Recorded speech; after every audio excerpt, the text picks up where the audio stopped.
Good morning, everybody. Yesterday, we unveiled our first 4 shadow cabinet positions. There are some in the press who say, well, how on earth can you call yourselves the opposition as the Conservative Party have more members of Parliament than you do? Well, that's true, although our numbers do seem to be growing over the last couple of weeks. But I would say this, we have led for the last 200 opinion polls.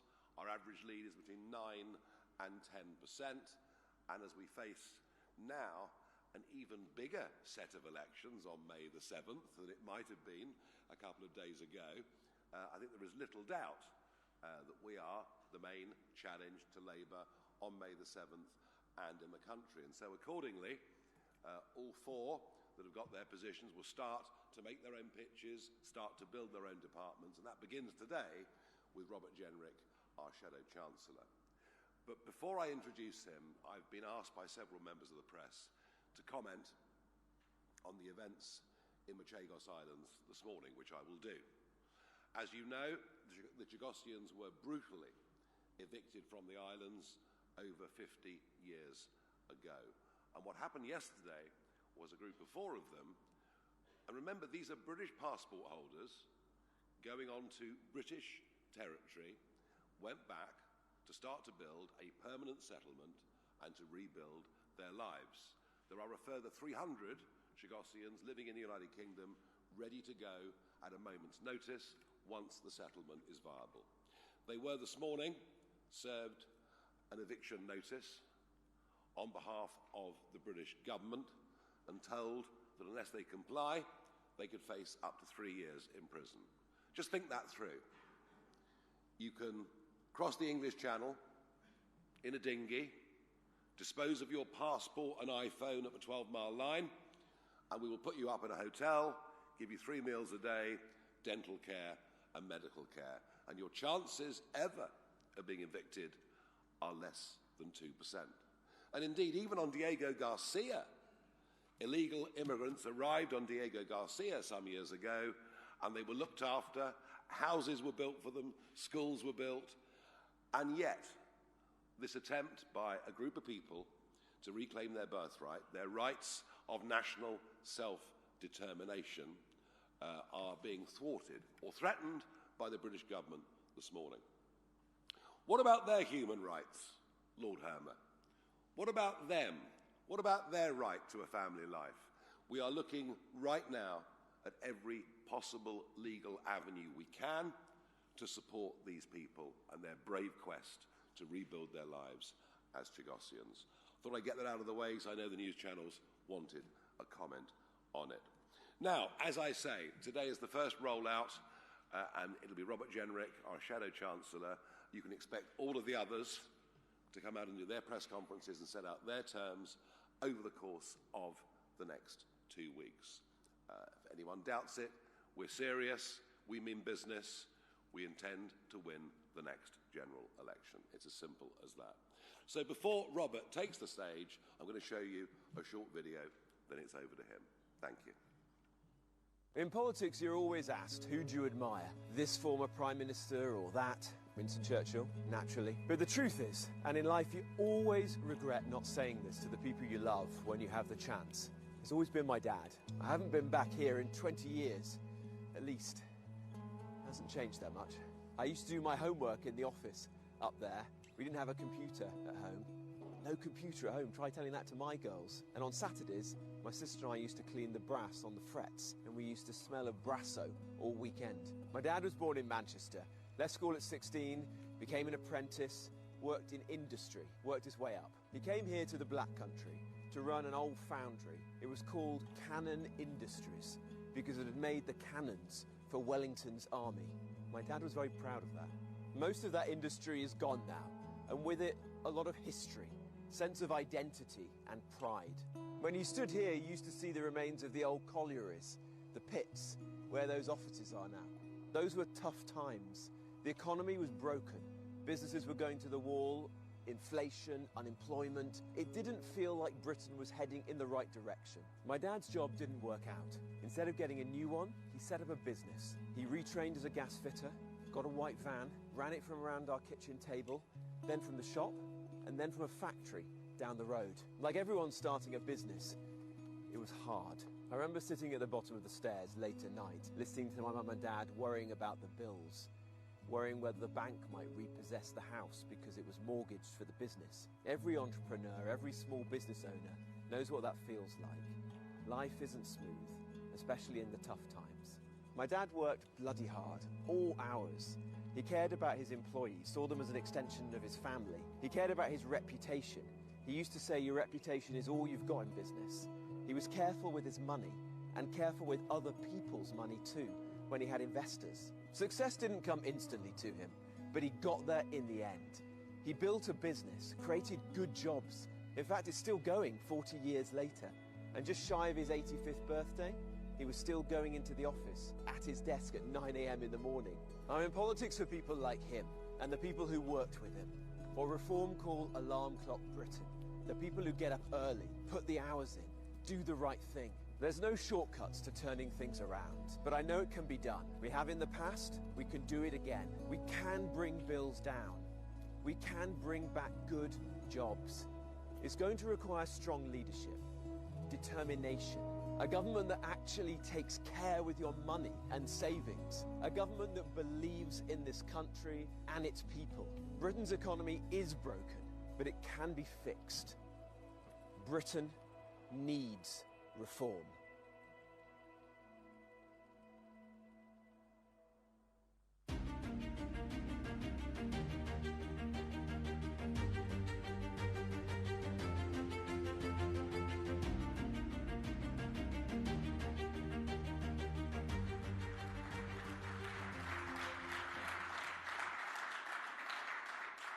Well, good morning, ladies and gentlemen. Thank you very much, Nigel. It's very good to be here.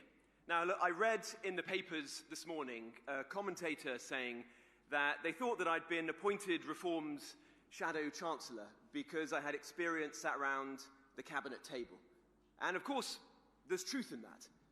I sat around the cabinet table and I saw up close what government gets right and what it gets wrong. And that is going to be important if Reform forms the next government of this country. But the table that I sat around that was actually the most formative to me was not the one in Downing Street. It was the one at home with my mum and dad in Wolverhampton in the 1980s. It was growing up there that I saw my dad, Bill, who you just watched in that video, a man who was not born into a life of privilege, a Manchester lad. He moved to the Black Country to take up a job in a foundry. He'd left school at 16. He went to night school. He got some qualifications.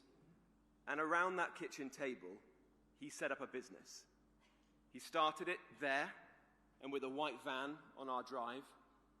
And it wasn't easy, as anyone who set up a business is a sole trader, has gone it alone knows. But just like all of those people who've done that, and are doing that right now across our country, through sheer grit and determination, he built that business.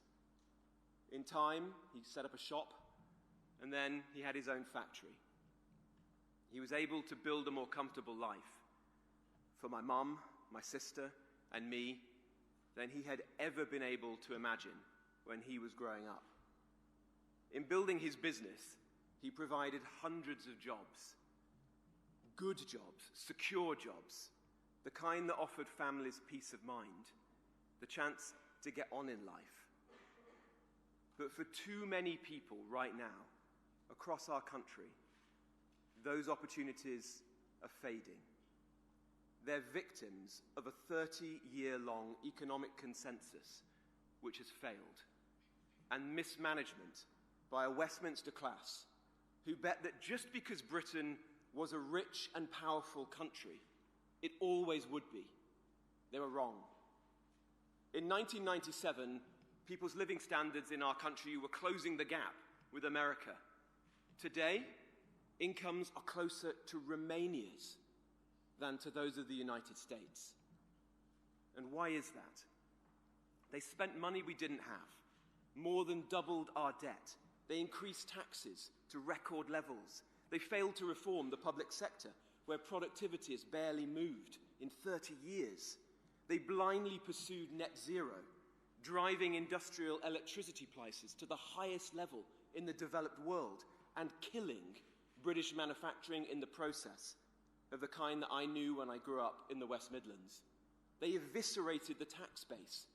Today we have just 80,000 companies with a turnover of £5 million or more. That's a quarter fewer per capita than there are in the United States. The recent succession of prime ministers in my old party and now in Labour lacked the vision for what we could do to arrest our national decline. They were defeatist, and each in turn, they were defeated. The financial crash should have been a big wake-up call, the warning to address the profound structural weaknesses in our economy. The economic shock of COVID might have been another one. Build back better, we were told. Well, they were both missed, and it now falls to reform, to fix Britain with a new economic model.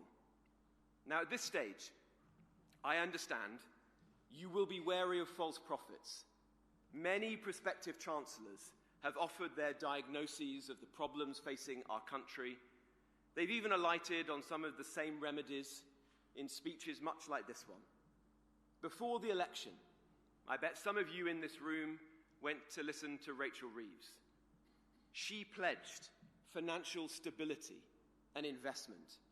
She said she would unleash the potential of British workers. And to a weary public, it sounded promising. The reality? Instead of offering stability, she's unleashed chaos. Benefit cuts in, benefit cuts out. Inheritance tax up, inheritance tax down. Almost every possible tax rise on a business or a worker floated in the pages of a national newspaper for week after week after week, with devastating impact on business confidence. A cabinet that is now at war, and a prime minister on the brink. What happened to the promised investment boom? It was driven overseas with punitive measures against investors, which in the case of non-doms could see the country actually lose money. Any juice left in businesses has been squeezed out by tens of billions in tax rises, all to pay for an exploding benefits bill. And what about those workers who Rachel Reeves promised to champion? They've been taxed more, and everyone in Britain, like the country itself, is poorer for it. Prices rising, unemployment up because of her destructive tax on jobs, especially amongst the young. Everyone feeling hard up. An economy no longer serving working people, held hostage by a trade union orthodoxy that we all thought we'd banished decades ago. As one of Keir Starmer's own cabinet ministers, Wes Streeting, said to his friend Peter Mandelson, "There's no growth strategy at all." The British people have been betrayed once again. They voted for change, and instead they just got more decline. They feel cheated, and they have every right to be. What Britain needs is to change course and to forge a new political economy. What Britain needs is reform.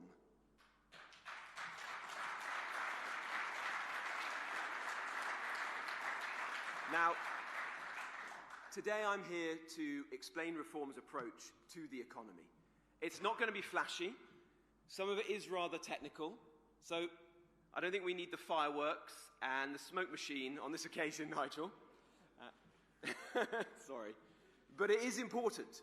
Firstly, Reform believes in fiscal responsibility. We believe Britain's rising debt must be brought under control. Why? Because right now, £1 in every 13 you pay in tax is spent just on the interest on the country's debt.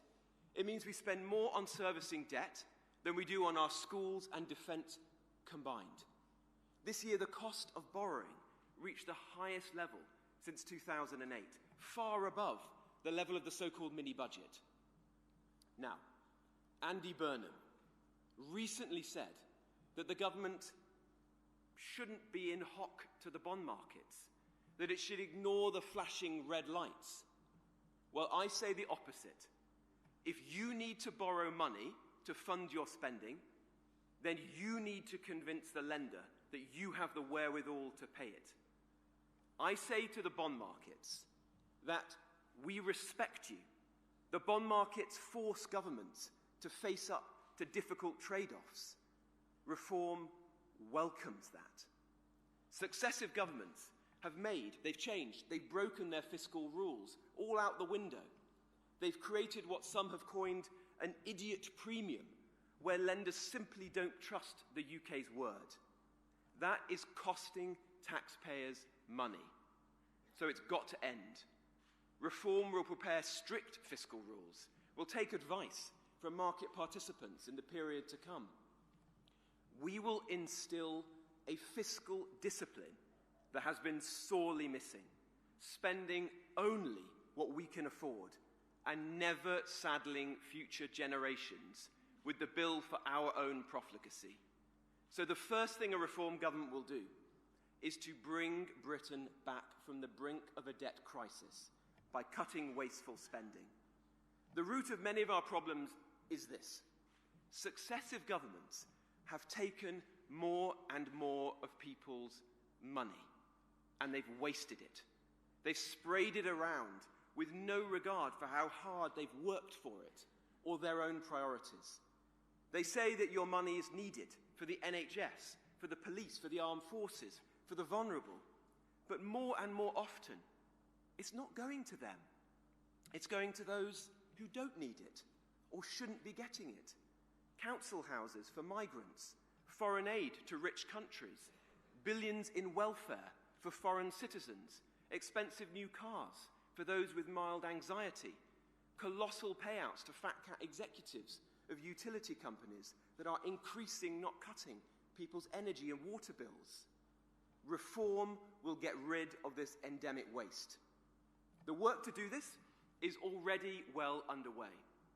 In the last few months, Zia Yusuf and Richard Tice, both highly accomplished, successful businessmen who know how to balance the books and to create jobs, have set out how we'll begin to cut wasteful spending.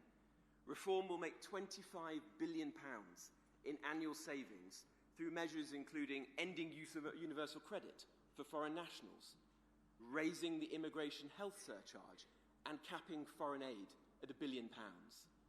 Because under a reform government, the interests of the British people will always come first. Additionally, Danny Kruger's plan to streamline the civil service will generate £4 billion in immediate savings from averted salary costs, plus £1 billion in averted pension liabilities for future taxpayers. Reform will be careful with taxpayers' money. Your money, because that is what it is. And we'll never forget that.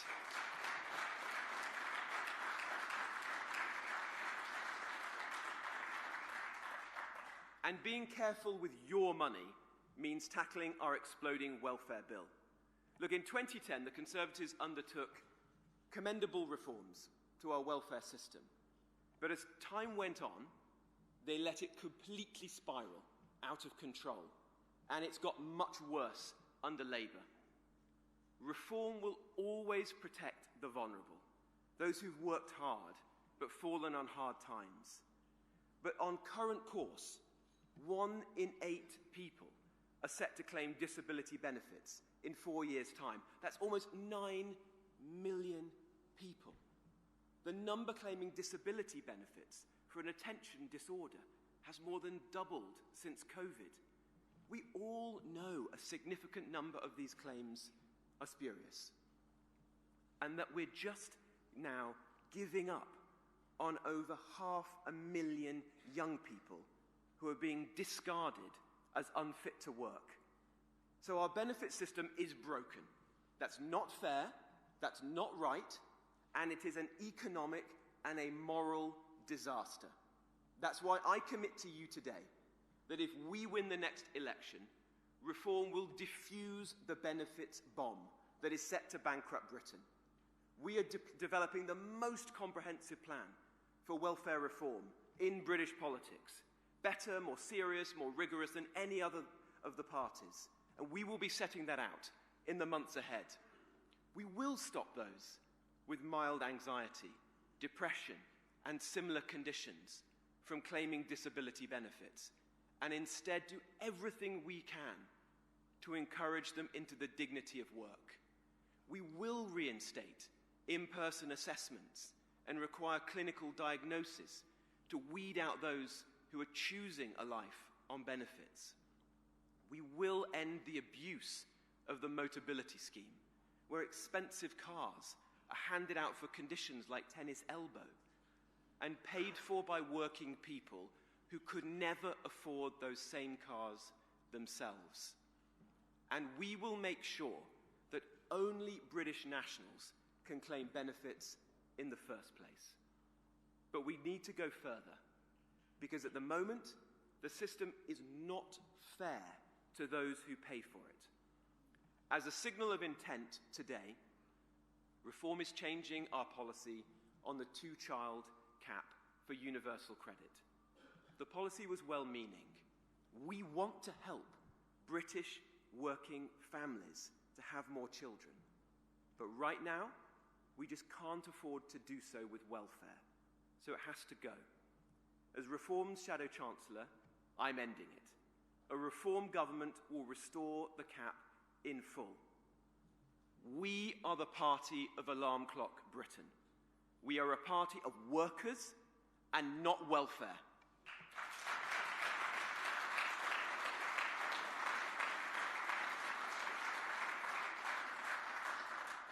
And because we're confident about the approach that we're going to take, we are very happy to have others mark our homework.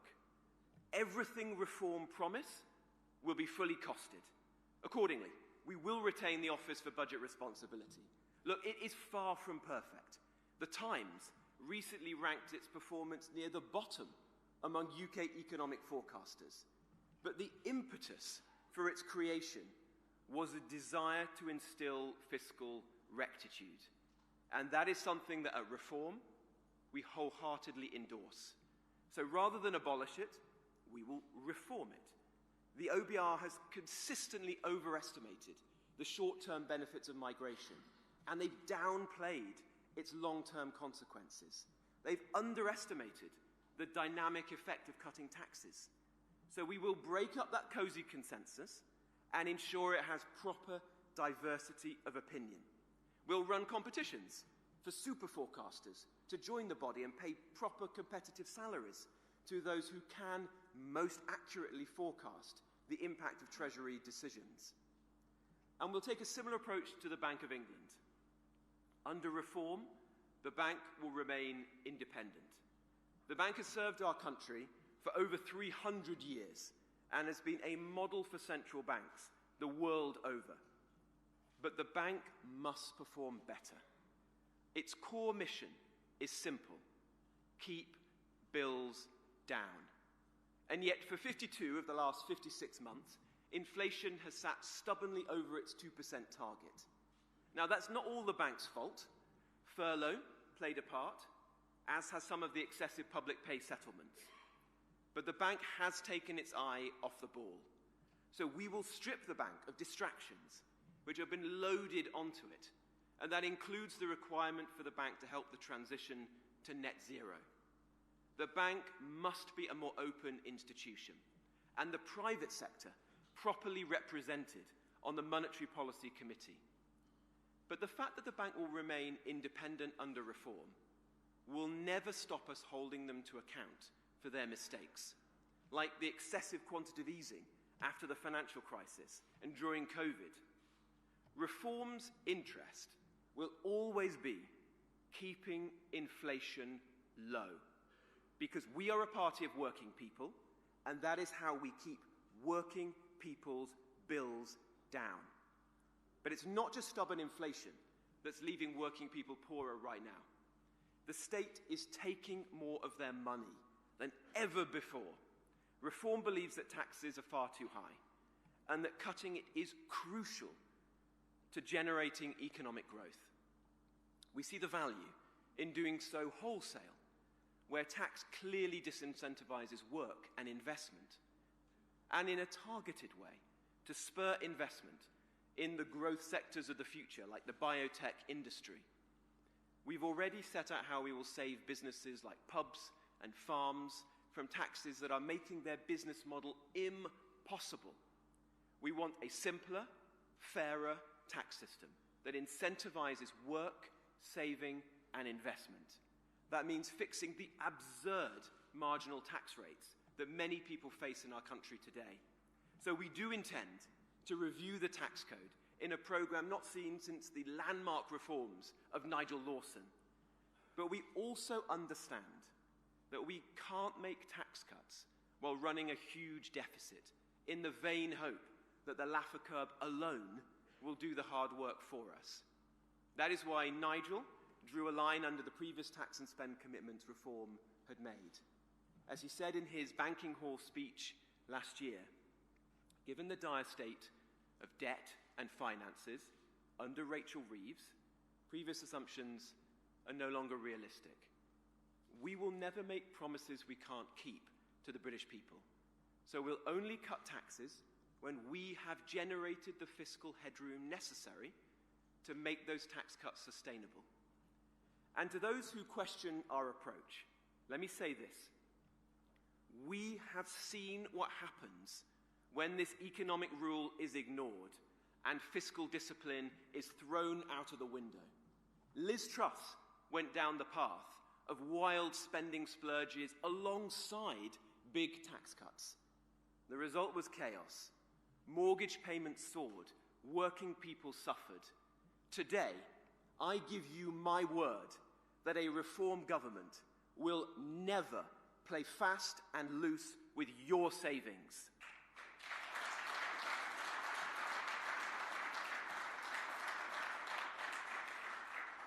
And with the sure foundation that will come with fiscal stability, we're going to get this economy growing by backing businesses. We know that it's businesses, it's not the government, that are the engine room of our country's wealth. And unlike this Labour government, like this Labour cabinet, reform actually has people who've founded, who've run, who've grown businesses. We actually want businesses to succeed. Because when they succeed, they create well-paid jobs and careers. So people can perhaps buy a better car for their family, or a bigger house, so they can take a holiday, or a second one. So they can have a meal out with the kids once in a while, without having to worry about the bills. We want everyone to be a bit better off. I also want them to be able to get on, to thrive, not just to keep their heads above water. There's no shame in success. Reform believes doing well in life is never something to be embarrassed about. So reform will unashamedly champion British businesses of all sizes.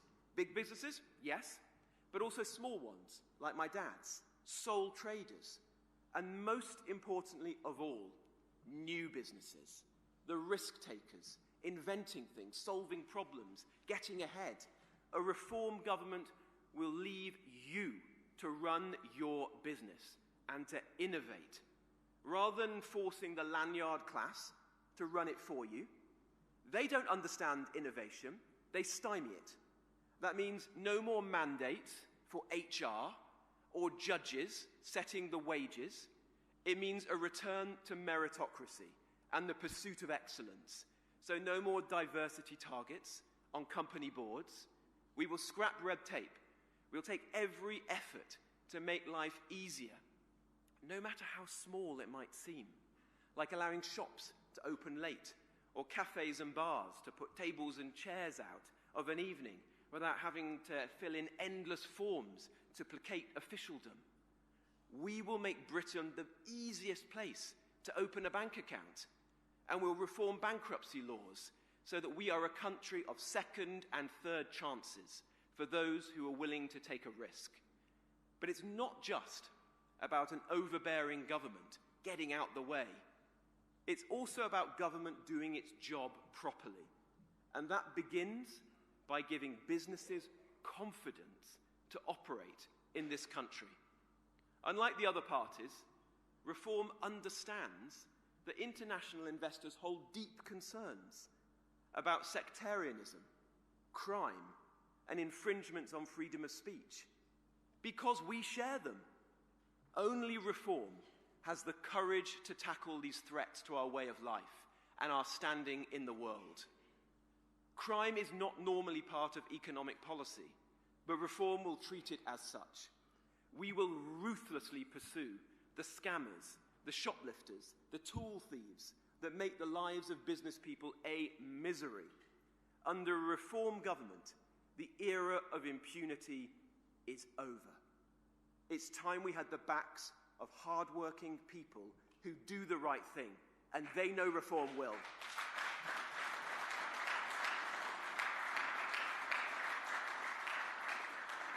Now, I'm here speaking to you in the city, 40 years since the Big Bang put London on course to be the world's most important financial centre.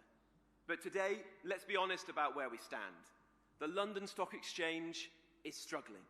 Last year, $2.1 billion was raised in IPOs in the market. In the US, the equivalent was £36 billion, 18 times more. It's no coincidence that as the LSE was dropping, the FCA was enjoying a boom in staff numbers and budget. Recent reforms have clearly not been anything like commensurate with the scale of the challenge our capital markets face. They haven't created the investment culture that our economy desperately needs. Reform will rein in bureaucratic overreach. And as Nigel has said before, we will make London a global centre for crypto assets and digital finance. To compete with the US and others will require genuine creativity and incentives, not just tinkering, as we've seen in recent years. A totally different offer that capitalises on the unique strengths that London still holds. That is what we will set out to do, working with you, with the city, with business, to develop exciting, comprehensive plans. I had my first break in the city, as of course did Nigel, as a trader. We know that Britain needs a thriving financial services sector, and its relative weakness since the financial crisis has hit our productivity. Reform will work with you to bring about a second Big Bang, and we'll seize opportunities for better, nimbler regulation that Brexit offers. In financial services, yes, but also in data protection, environmental standards, and labour rights. We'll find the edges we can to deliver businesses advantages and, above all, higher living standards for British people. The spirit of deregulation that we are going to engender, of doing less and doing it better, is perhaps best needed in planning. Right now, government is actively stopping companies from building new offices, factories, data centres, labs, the things that would create well-paid jobs. It's also holding young people back from owning their own home and starting their own family.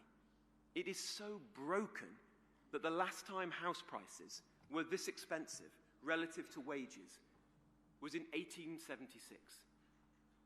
It's leaving everyone worse off.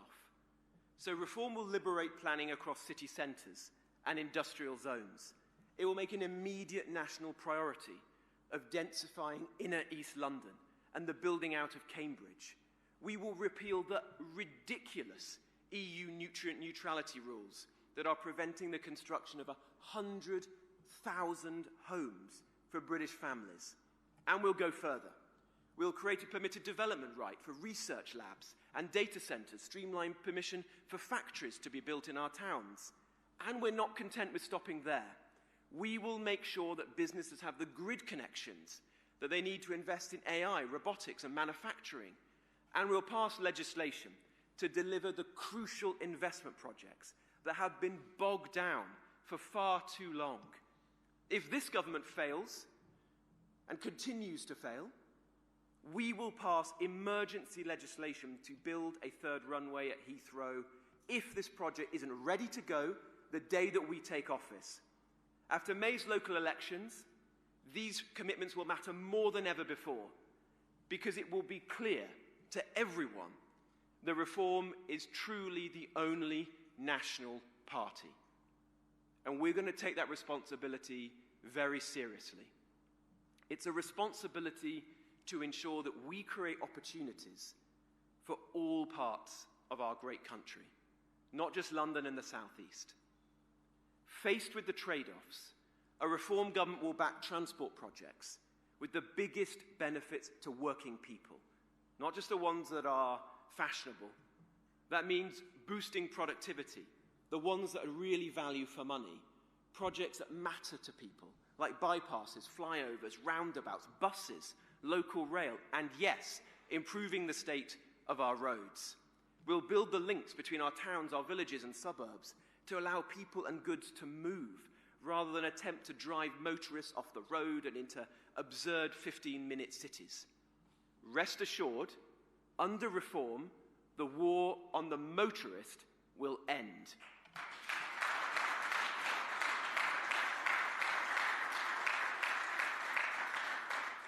And a precondition for turning our economy around is the understanding that cheap energy is the driver of prosperity. So a Reform government will bring forward measures to cut your bills. That's lower energy bills for people and lower energy bills for businesses. That requires a fundamental change to our energy policy. When Westminster got swept away with net zero fanaticism, Richard Tice was a lonely voice of common sense. He saw, when most other people didn't, the fictional claim of hundreds of thousands of new green jobs. And that is why you can trust Reform to scrap the impossible targets that are driving energy costs through the roof. The farce of paying vast amounts of cash for intermittent and unreliable energy delivered at the wrong times. As Richard has announced, we will make full use of the gold buried in the North Sea to keep the lights on and to bring in tax revenue. We will rapidly scale up Britain's nuclear fleet to provide new, cost-effective, reliable sources of power, including by implementing the Fingleton Review of nuclear regulation in full. The result of these policies will be to help cut energy prices, the conditions that we need for Britain to reindustrialise, restore our proud industrial heritage, create good jobs for British working people again. And above all, Reform will change the country's economic strategy so that it serves you, the British people. So alongside the fiscal and the regulatory reforms that I've outlined, we will build a more resilient workforce. This will mean radically changing the scale of immigration, and it will also mean changing the makeup of those who are coming here. As Zia Youssef has already set out, and will do so more in the coming days, Reform will ensure that any new arrival is a net contributor to our economy. We want tens of thousands of the talented Brits who have emigrated in search of better opportunities and lower taxes to come back home and to contribute to our country. And trust me, under Reform, they will come back. We will also make foreign investors welcome in Britain again, with a Britannia investment visa, like Zia and Nigel set out last year. Undo the economic self-harm done in recent years. Make this country attractive to the most talented people in the world. But in return, we will demand businesses invest in Britain's workforce, rather than hiring from overseas. Now, this will be a big change to our economic model, and it will go hand in hand with welfare reform. So businesses should begin preparing now, because there's no alternative. We must make our country more productive, better off, and more united.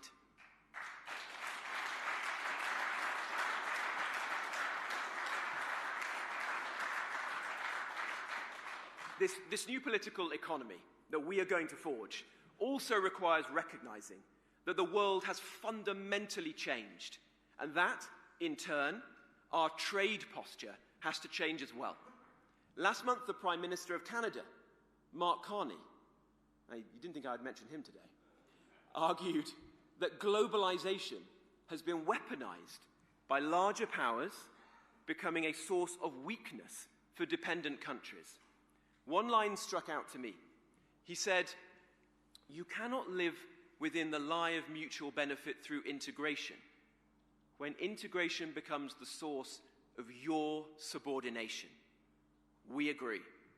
Yes, free trade with our friends and allies is advantageous, but we must respond robustly when our rivals consistently cheat the system and leverage dependencies to our disadvantage. Let me tell you this. A government led by Nigel Farage will never display the weakness Keir Starmer showed towards China. We will never ignore the interplay between economics and security, as some in the Conservative Party wish to do. And they are invariably the same politicians who, for instance, left our country with just enough munitions to last 8 days in war and little domestic capacity to manufacture more. Now, Reform do not believe in picking winners. But yes, we do believe in an industrial strategy to protect our strategic industries, like steel, defense, and car making. Because unless we change course now, we will trade a car made in Sunderland for a car made in Shenzhen. The Chinese building their middle class on the backs of ours. And in Reform, we'll never allow that to happen. We believe in levelling the playing field so that British businesses can succeed. We're not going to sit back if British businesses are being cheated or our critical industries should go extinct. We're going to salvage them. We're going to rebuild them. And similarly, we're going to have a clear-eyed strategy for the technologies of the future, like AI. We have an economy that is almost uniquely reliant on the services sector, just as it faces unprecedented disruption. Right now, there is no plan to respond to this or to benefit from AI, only to create a small number of jobs regulating it. Let's be a world leader in AI safety, we're told. Yes, but let's create value and jobs here in the UK. The government's indifference means that we're falling behind. But if we handle the incoming technological revolution nimbly, we can succeed, just as our country did in previous industrial revolutions. It's a generational challenge which must be met head-on by Reform. Now, today I've set out the foundations of Reform's economic plan. You'll be hearing plenty more from Nigel, from Richard, from Zia, and me in the coming weeks and months. This speech has barely scratched the surface of our ambitions for deregulation, for combating waste, for radically improving productivity in our public services like the NHS whilst keeping it free at the point of delivery, for how we will cut people's bills and leave more money in working people's pockets at the end of the week. There is a great deal of work to do. The list of challenges is vast.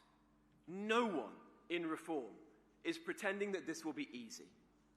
The task of changing course after 30 years of failed economic policies is daunting. It will require deftness, care, and plenty of planning. We will be, in the words of Disraeli, conservative to preserve all that is good, radical to preserve and to remove all that is bad. Now, admittedly, Disraeli was not a very successful chancellor, it has to be said, for those of you who know your history. My inspiration is actually another Robert, also from the outskirts of the Black Country, Robert Peel. He was the architect of Victorian times, the architect of a Victorian age that was marked by both stability and prosperity. He was, as we will be, a reassuring revolutionary. If we get it right, we will see the benefits in real, immediate, catch-up economic growth, with more jobs, higher wages, and lower bills. We'll reduce the cost of energy and help to rebalance the economy. We'll fix planning to ensure that we lift productivity across the country. We'll cut migration, reform welfare to help draw people off welfare and benefits back into the workplace. We'll lower the tax burden and restore the incentives to invest and to build businesses. Rab Butler once described politics as the art of the possible. But right now, it seems that so many people have convinced themselves that progress is impossible, that the decline that we all see today is inevitable. Well, let me say this.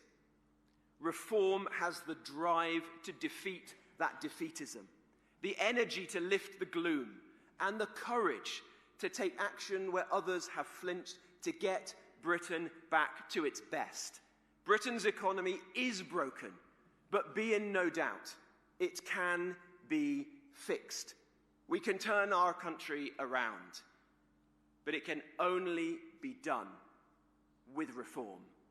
Thank you very much. Thank you.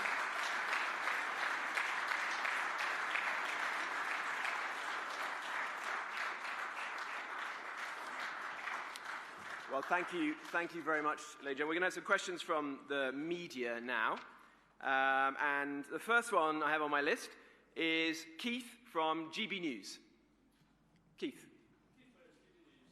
Mr. Jenrick, can you explain to GB News viewers how you plan to support Britain's lost generation? We've seen headlines saying that people are out of work, they're struggling.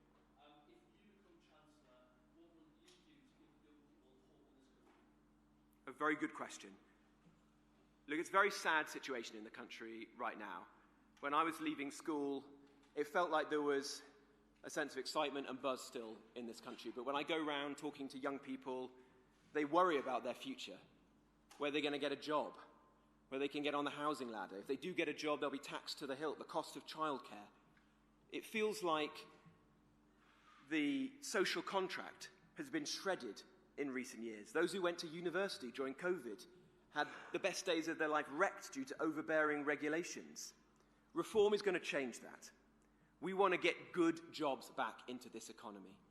And that means ensuring that we don't tax employers to the hilt, as Rachel Reeves has done with her job-destroying increases in national insurance. It means that we are going to ensure that we make the changes in our economy, as I set out today, to house building, to energy, to regulation, to actually spur a new generation of businesses and entrepreneurs, including young people, to create the jobs, the prosperity, the growth that is needed so that they can feel that this country has a great future. They don't need to go off and live somewhere else in the world. Quite the opposite. What we're going to set out to do is to bring all those people back to the UK. That if there's a reform government, people think that this is a country that is getting itself together again, that's heading in the right direction, where there is a sense of buzz and energy and excitement and dynamism. That's our mission. And at the heart of that is going to be young people and their prospects to get a good job and to get on the housing ladder. Thank you. I've got Katie Austin from the BBC. Thank you. Thanks. Carrying on with young people, should younger workers be paid the same minimum wage as older workers? And as we're in the city, do you still think the Bank of England should stop paying interest on commercial bank deposits created by QE? Thanks. Well, on the second point, I think there's a very legitimate issue there, which Nigel set out in remarks that he made at Davos, and we're going to be giving that careful thought. What you've seen in the speech that I've made today, everything that we do in the months and the years ahead is going to be the result of careful, strategic consideration, talking with market participants and coming forward with serious, robust policies. And we want to ensure that the City of London thrives again. You know, I had my first job in the city, Nigel did. at the heart of reform a number of people like Zia and Richard who have built highly successful businesses. We want to see this be the world's greatest financial centre, and it pains us to see what's happened in recent years, to see the London Stock Exchange on its knees, to see good jobs lost, not just to the United States, but actually losing out in a way we could never have imagined to competitors in Europe. Who would have thought there would be a more competitive tax regime in Greece or Portugal than there is in the UK today? That entrepreneurs will be going to live in Milan because they think that Italy is more stable than the UK. We're going to change that. As regards to young people, I think Nigel was one of the first to say when Rachel Reeves proposed increasing the minimum wage for younger workers that was concerning because youth unemployment was a serious problem. You know, there's 250,000 jobs for young people have been lost since Labour came to power. For the first time this century, youth unemployment is now worse in the UK than in the EU. We all used to say that one of the good things in the UK was our youth unemployment versus those of European economies because of the structural reforms that have been done by prior generations. But that appears to have been reversed now, undermined by this Labour government. So we're going to think very carefully about how we can support more young people into the workplace. And yes, what they are paid is important in that equation because we all remember our first jobs. And you only have to go around the country today and talk to people, particularly in hospitality, who are struggling enough as it is and are asking, can we afford to take on somebody to work in a pub or a cafe or a restaurant who is a younger worker? Or should we perhaps choose somebody who's slightly older, a 25-year-old who's got more experience of the workplace? These are economically harmful decisions that were not thought through by Rachel Reeves, and I'm going to be holding her to account for them. Now, we've got Alex Rogers from Sky News next. Alex. If you go ahead and scrap the Equality Act, do you intend to replace it with your own legislation that still enshrines some of its protections? And can you guarantee that no one will lose their job because of their sex, ethnicity or disability under your plans? Thank you. Yeah, so Suella Braverman will be setting out more details on this in the coming days. But let's be very clear. Over generations, a succession of important pieces of legislation were passed in this country to protect workplace rights, whether that was the Equal Pay Act or the Disability Discrimination Act. And we want to see those rights protected and handed on to future generations. What undoubtedly has been harmful to the way government works, to the way our economy operates, and to our society are the reforms that were taken forward by Harriet Harman in the final weeks of the Brown government when it was on its knees and on its way out, creating the public sector equality duty, for example. Things that have led to perverse outcomes, like the Bank of England creating an internship scheme which white working class boys are not able to apply for. Well, I represent a working class town in North Nottinghamshire, and imagine me going to schools there and seeing kids who've been brought up in tough circumstances on a council estate in a former pit village and saying to them, oh, you can't apply to GCHQ or to the Bank of England or to an investment bank for their internship scheme because you're privileged, or because there's a piece of legislation that allows that to continue. That's not sensible. That's not common sense. And we want to change that and ensure equality before the law is the guiding principle in this country once again. Now, I've got Sam Merriman from the Daily Mail. Sam.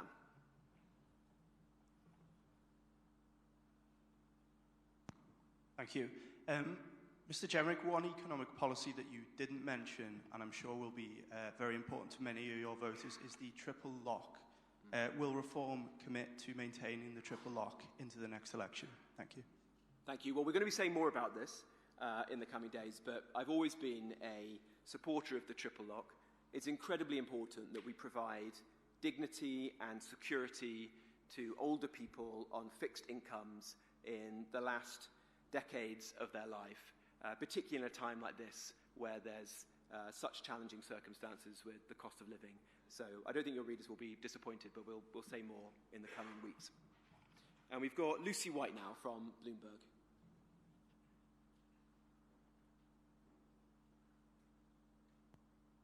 Thank you.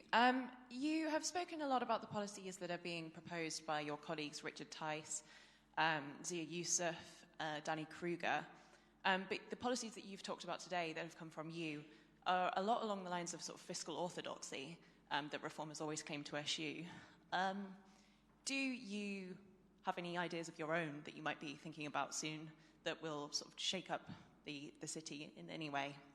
And if I can ask as well, on fiscal rules, do you have any yet? Do you have any idea what your fiscal rules might be? Well, on the second point, we're not going to make up fiscal rules on the first day in my role as Shadow Chancellor. That would be the opposite of the approach that we're taking. As I hope you can see from what I've said this morning, we're going to be deliberative. We're going to be careful. Successive governments in my adult lifetime have made fiscal rules, they've changed them, and they've broken them.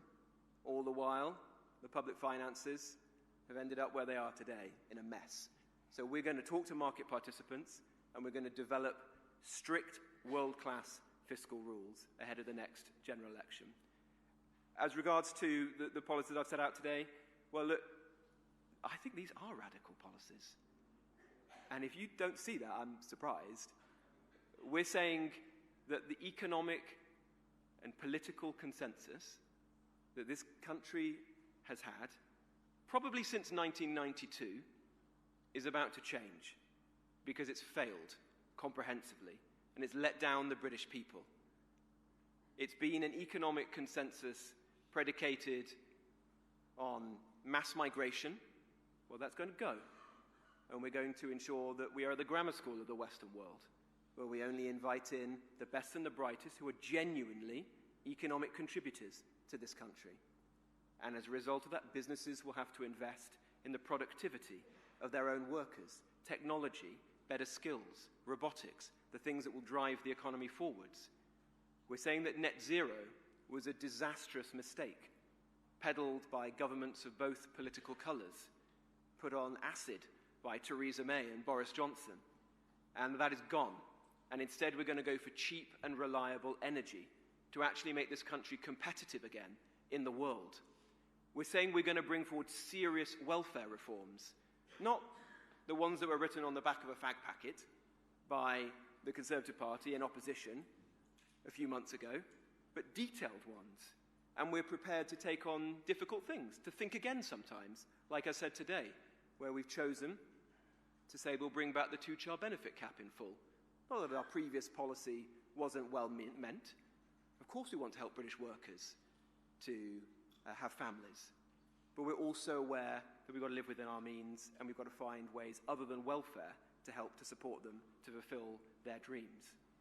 And we're going to pursue serious deregulation in all sectors, from small businesses right the way up to the city.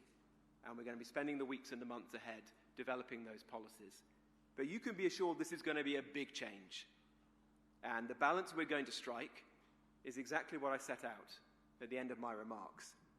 We're going to be conservative when it comes to preserving what's important, like fiscal responsibility and stability in the economy. We're not going to do the mistakes that Liz Truss and Rachel Reeves have done. But we are going to be radical where we need to be, to shake up this economy, shake it out of its malaise, and get it going again. That's the balance we'll strike. It's the right one for this country right now. Now, I've got Alistair Lyon from City AM. Hi there. Alistair. Hi. Nigel Farage yesterday spoke about backing national champions, sort of taking stakes in British companies, and I actually interviewed Zia Youssef, who floated taking a 10% stake in Rolls-Royce. Are there any other companies that you've sort of got your eye on? And how do you reconcile that with your promise just now not to pick winners and to leave businesses alone? Well, I think I was very clear in my remarks about what our approach is in this regard. We don't believe in picking winners. What we do believe in is that there is, in the world today, an interplay between security and economics, which only the most naive would choose to ignore. And it surprises me that some are doing so, particularly in the Conservative Party, if you listen to the remarks in recent days. Those industries, like steel, like car making, like defence, We've got to ensure we salvage them and that we preserve strategically important industries. And we also won't be taken for a ride in the world. So if countries, particularly China, want to cheat the system, dump goods on our markets, then we'll respond accordingly. But we're going to take a wide-eyed approach that protects British jobs and ensures that we can reindustrialise in the sectors, the very specific sectors, that are critical to the future of our national security, principally, and our economy. I'll go to Martina Bett from The Sun. Martina.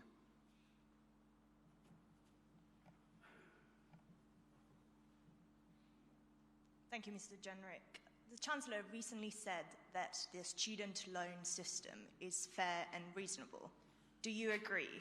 And if you don't agree, what will the Reform government do to ease the burden for graduates? And just quickly, on the triple lock, based on what you've just said, it does seem like you do not agree with Nigel Farage that its future is up for debate. Could you clarify, please? Thank you. Well, I think I was very clear on the triple lock that we're going to be saying more in time on that, but we're always going to protect pensioners. We're always going to protect pensioners because we want them to live in dignity and security. And we appreciate how life has been tough for them as a result of the bad policies of both the last Conservative government and this one. Energy prices, for example, does put immense strain on their budgets. With respect to students and student loans, look, the system is a mess. The rates of interest have been usurious recently, and the system has been set up to fail.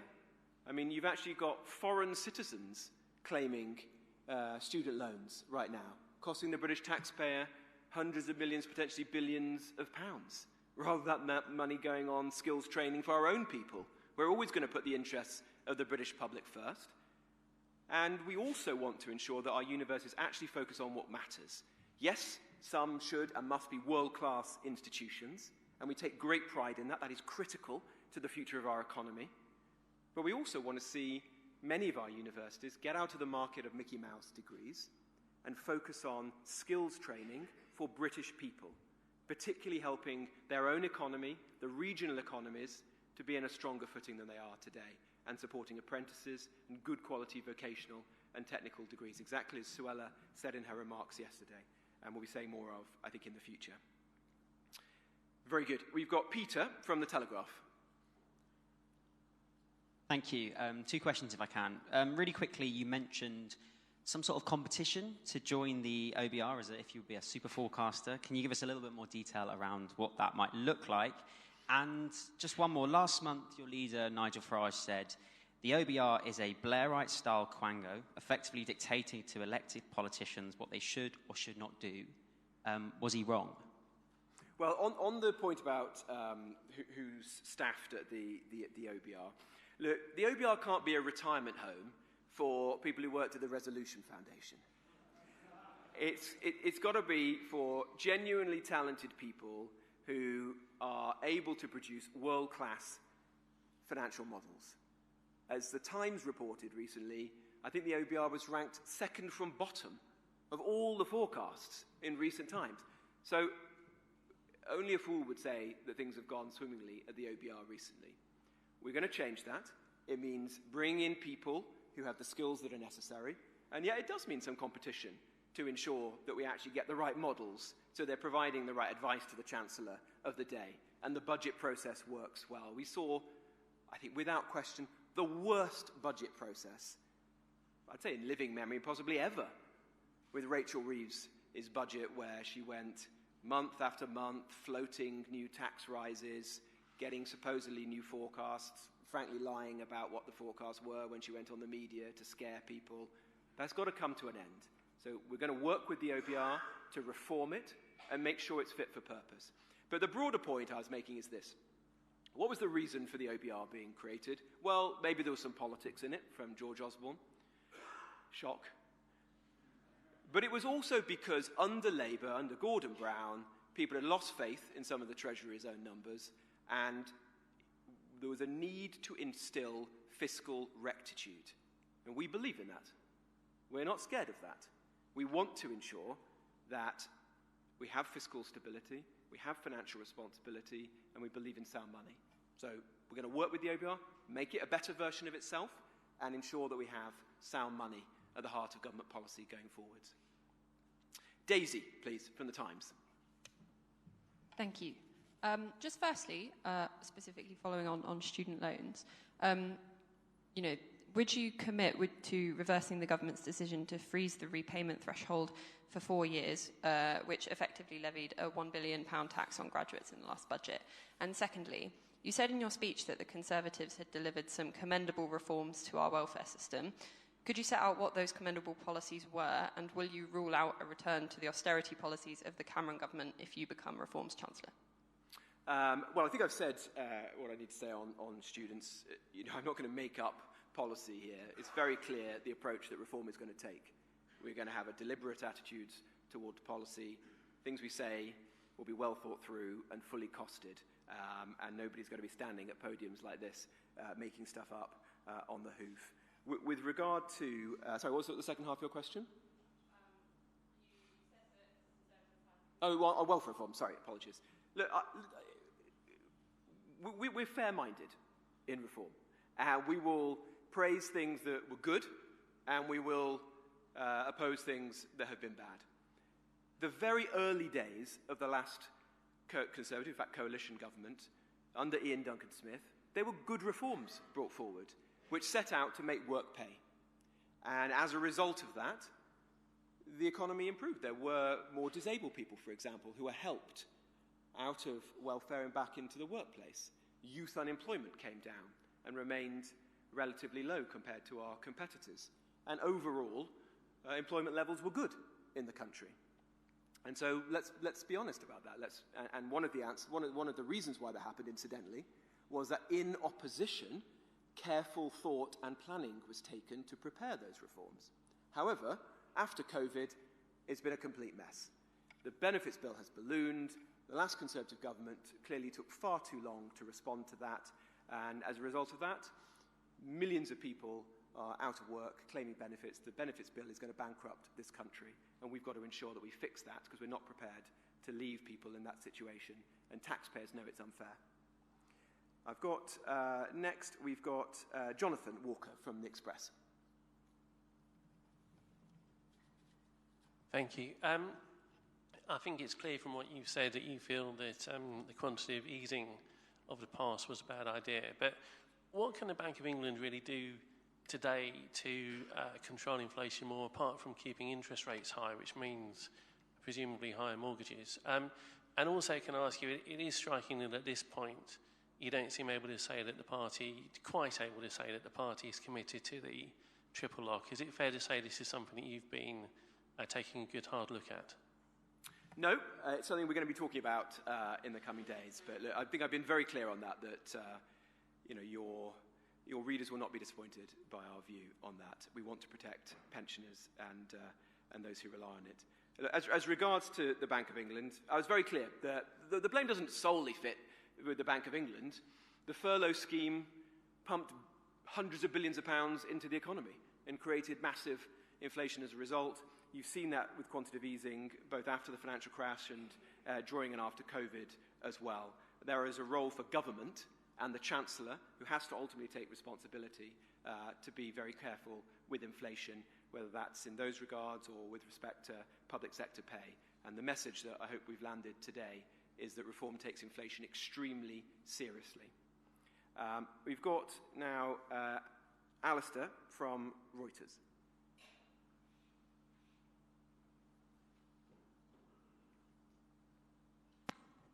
Hi, thank you. You mentioned that you wanted fiscal headroom before you had any tax cuts. If you achieved that fiscal headroom, what would be the first tax cuts that you would prioritise? And just on the fiscal rules... Well, just to be clear, I mean, if I haven't been already, we're not going to make tax and spend promises right now. So sorry to disappoint you on that front, but we're going to take these decisions in time very carefully. Sure. And on the fiscal rules, would you be open to keeping the current fiscal rules if the feedback you get is that they work well, or even making them less restrictive? Or are you pretty sure that you want tighter fiscal rules and it's just about how it works? I think we're going to have to take our time and work through this. It's only the second day in my position, but I've been clear. We're going to have strict fiscal rules, And the point is we're going to actually talk to market participants in the weeks and months to come. We're going to tour them, listen to their views, and develop them ahead of the next general election. William from the Press Association.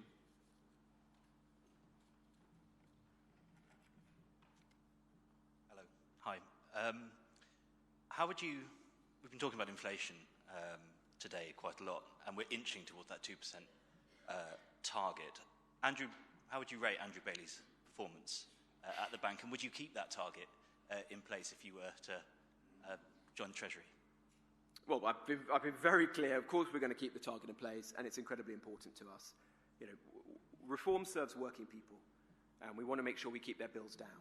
At the moment, people are suffering because bills are far too high, and so that's going to be a major priority of our economic policy to find any ways, whether it's energy bills, water bills, you name it, to try and get those bills to come down.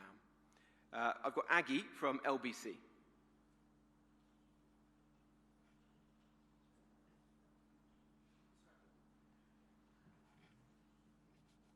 you very much. Robert Jenrick, can I just clarify your position on the minimum wage for younger workers? Because it sounds like, and indeed Richard Tice told us this on Monday night, that you are looking at cutting minimum wage for younger workers. If that's right, how much by, and also... We're not, if I can stop you, we're not proposing to cut the minimum wage.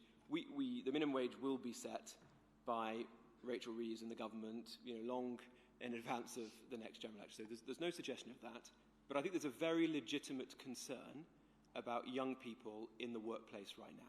And we've got to ensure that we set policy accordingly. And we are concerned that increases that are being proposed are going to make it much more difficult for employers, particularly in some of those sectors that are under strain, like hospitality, to take young people on.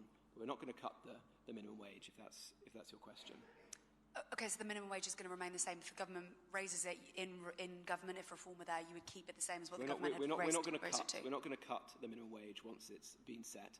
But it is right to raise concerns. I think, from what we've heard today, Rachel Reeves has recognised herself. Great. And second question, you've nearly been in Reform UK. You've just been there over a month. What's the thing that surprised you the most in your new party? The incredible energy, enthusiasm, momentum that there is. There's no other party like this in British politics, I can assure you. Right, we've got Emilio from Politico. Hi, Robert. I've got two questions, if that's okay. You talked about the chaos that Liz Truss unleashed. So why didn't you resign from her front bench while she was doing it instead? Well, I did resign from one Conservative government. I can't resign all the time. Well, you could. If you really disagreed with the economic policies, why did you sit quietly there? Well, I did, if I can say that, I didn't sit quietly, as it so happens, as I think I think it's the book that Jeremy Hunt wrote will record, that I phoned him up the weekend he became the Chancellor, told him exactly what I thought were the problems with the mini-budget and told him to reverse all of it. And he records that me and one other Conservative did that. So I made my views pretty clear at the time. And if I may say so, when I was standing to be leader of the Conservative Party, I was the only person who said that I thought that mini-budget was careless and cack-handed.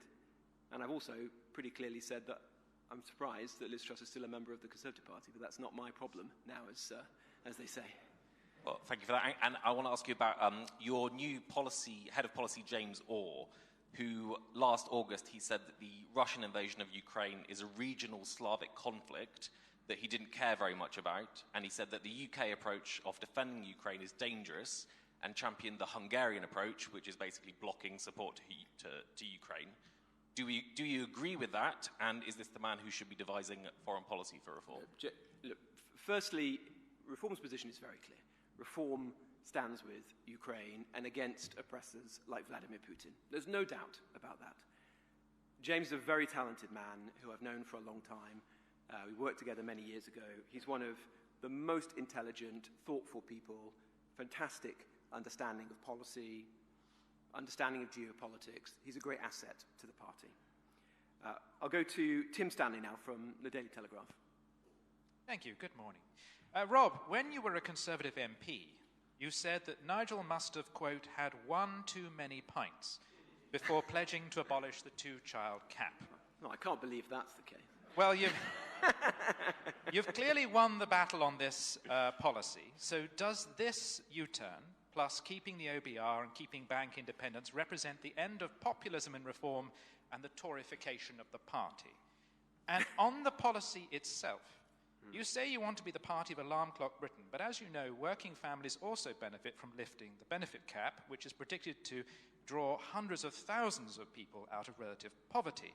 Suella Braverman, when she was a Conservative MP, described the cap as unfair and said it had pushed people into poverty. So can you today persuade Suella Braverman that she's wrong? Well, let me be clear about this. The policy that the party adopted was well-meaning and was focusing support upon British workers and their kids. And look, we all want to see those people be able to have families and lead good lives. The issue is that our economy is in a mess, mainly as a result of disastrous decisions that have been taken, including latterly by Rachel Reeves. So we've got to live in the world as it is. Unfortunately, we can't afford to do this right now through welfare. There will be other ways in which we can help support and encourage families to prosper in the years ahead. But it's not going to be through welfare. That's why we've made this decision. It's a tough one, but it's an important one. And it shows our intent that Reform is not a party of welfare. We're going to be bringing forward serious reforms in the months ahead to bring down that welfare bill, help people back into the workplace, and ensure fairness for working people once again. I'll go to Will Hazel. We're working through these. There's a few left, so we have to be a bit faster now. Will Hazel from the Eye.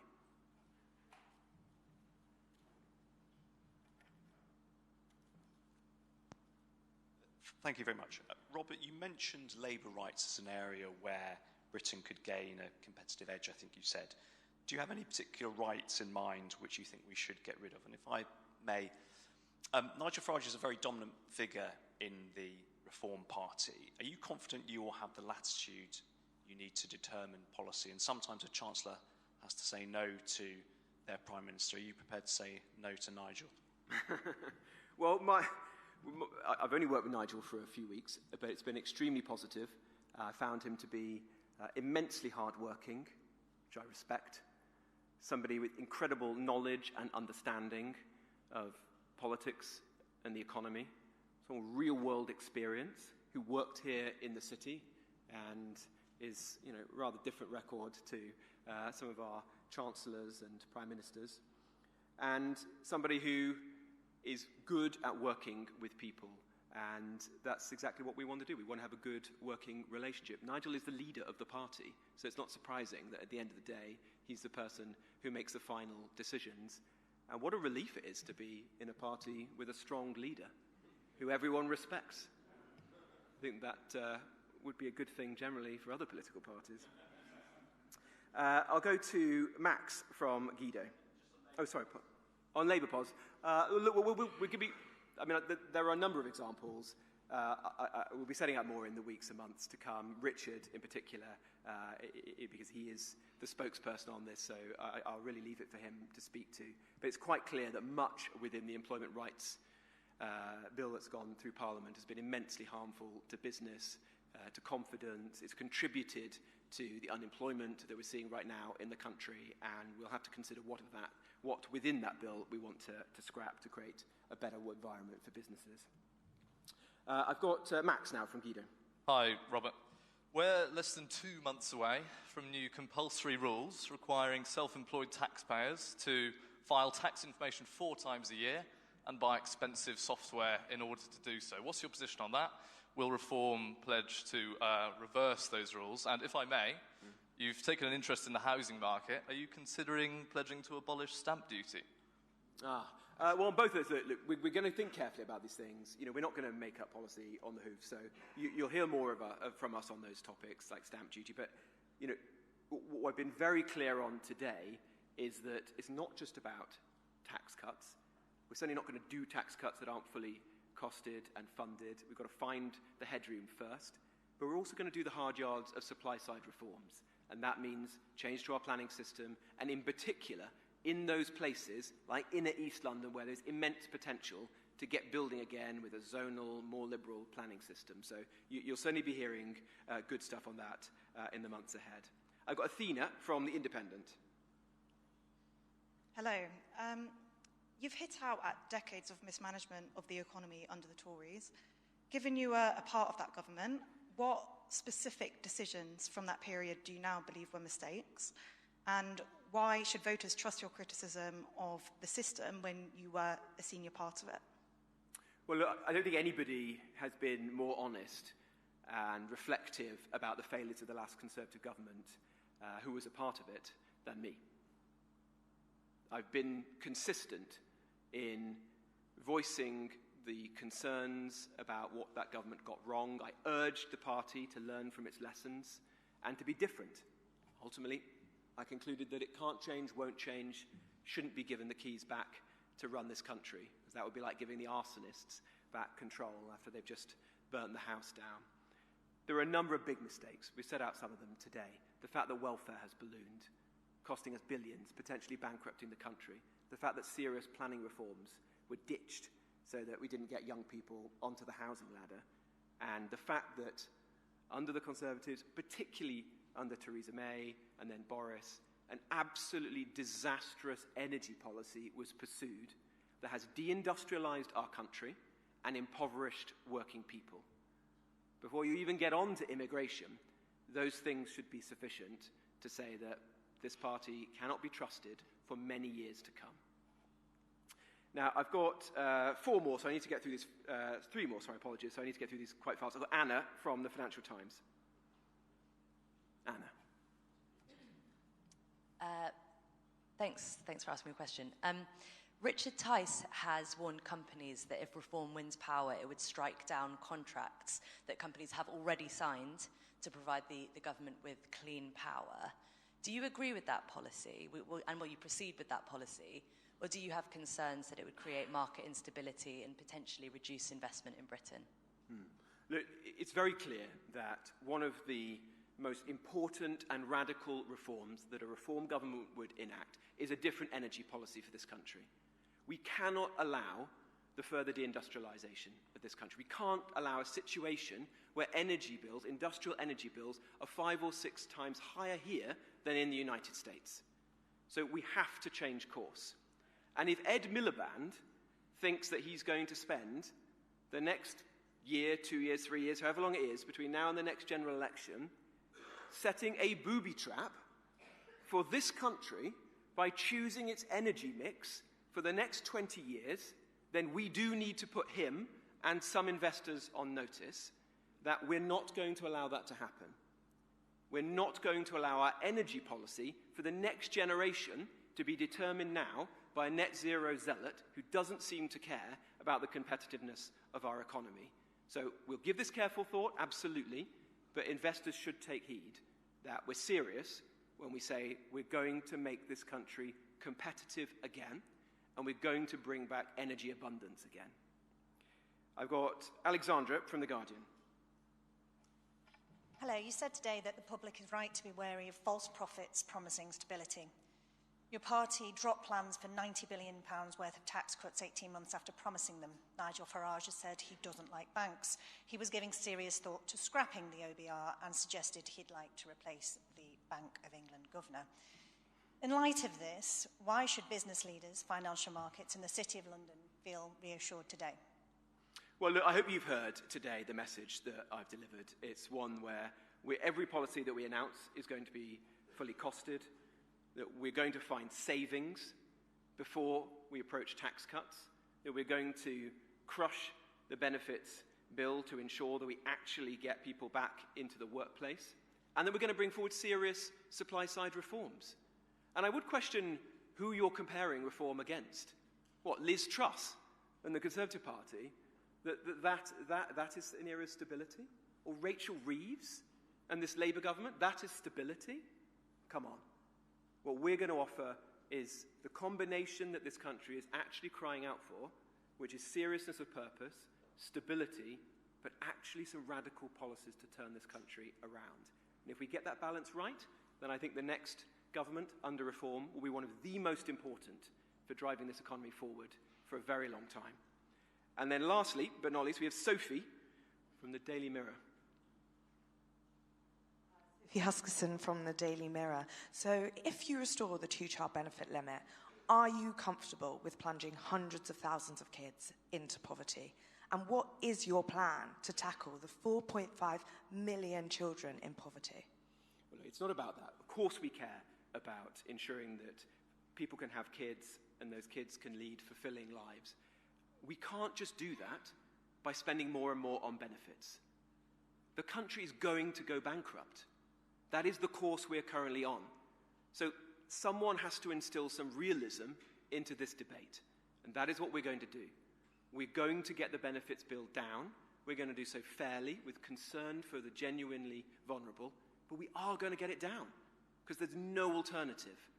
And we're going to find other ways in which we can support families and working people, like building some more homes, for example, like getting some good jobs going again, like bringing down people's bills with a different energy policy. This is going to be our approach, but if you think that we can just keep going on like Keir Starmer and Rachel Reeves is, weekly, increasing the benefits bill, then you're on a course to bankruptcy, and Reform are not going to allow that to happen. Very good. Well, thank you all very much indeed for coming today, and thanks for your patience with all these questions. Very good to see you all.